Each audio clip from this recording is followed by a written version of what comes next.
We need to do better, recruit better, retain better and support better. That's why I will work with every division, as will my parliamentary team, to ensure we pre-select more women for the 2028 election. When I say the Liberal Party must respect, reflect and represent modern Australia, people have understandably asked, what do we mean by that? Modern Australia is diverse, dynamic and ambitious. It's made up of people from every corner of the world. It's families raising children in the suburbs. It's young people building careers, renting while chasing the home ownership dream and studying for futures that look very different from the past. It's older Australians who helped build this country who still have so much wisdom to offer with a strong stake in our nation's future.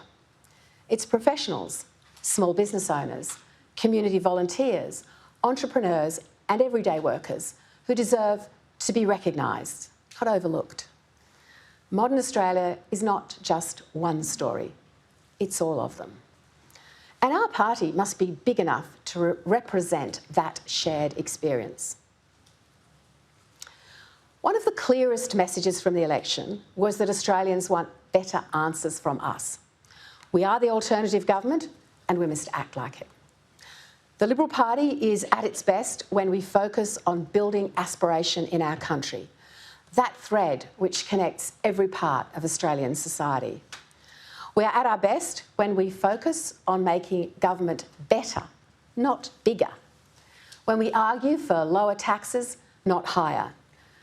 And when we talk about policies to create more opportunity instead of just criticising Labor for creating less.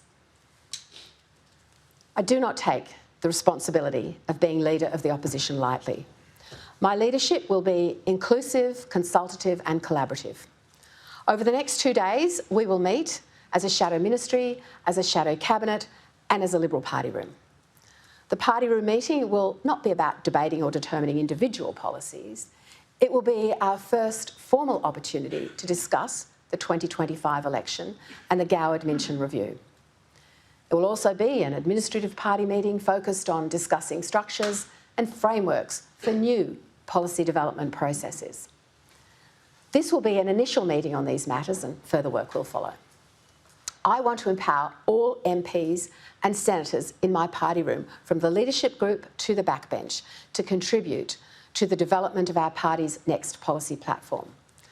As I have often said, our policies are up for review, but our values are not. Our policy development process will be iterative and continuous.